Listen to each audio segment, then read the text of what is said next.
Hello, this is Joshua Nelson, and I'm doing my presentation on Scales as Pale as Moonlight by Sylvia Moreno Garcia. And so my presentation is going to be on the symbolism of being alone can come in different forms and just the isolation that one can feel. So like I said, loneliness can come in different forms. It can be simple or complicated, like we see in this story. And that you can be alone even when you're with people, like in the picture, and how Laura feels in the story, and that she is surrounded by people, but she doesn't feel connected, and she still feels lonely, especially since her husband isn't there. So Laura struggles. It's very clear that she's struggling throughout the story, because of these miscarriages and stillbirths and that kind of thing. She is dealing with a lot, and she really doesn't have anyone to talk to besides her husband, and that's not even that often to get a phone call. That doesn't really last that long.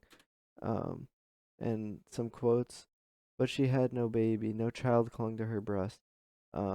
This is when I was talking about that she had no baby after losing them to the miscarriages, and she really has no one to connect with in relation to this, and it causes her to be lonely, and she can't really talk to anyone about it. Um, and then the quote, "I'm going in. I want to phone Rolando," he said.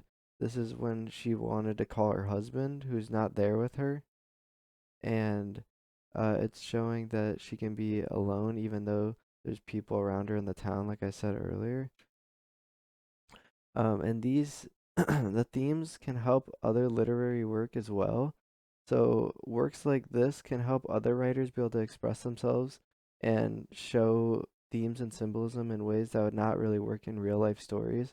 So, I mean, we know that this is a fictional story, and another fictional story, The Metamorphosis, that we read a few weeks ago, actually is very similar in the way that it's not a real life story, but these themes and symbolism can be shown in the story, and it helps, you know, different literature progress and just become better over time.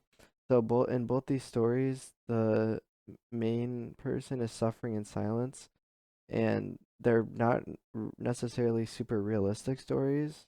Now, the metamorphosis is a lot less realistic, but the theme is still there, and it allows these authors to express this kind of symbolism and themes, like I said earlier, without it having to be a real life story.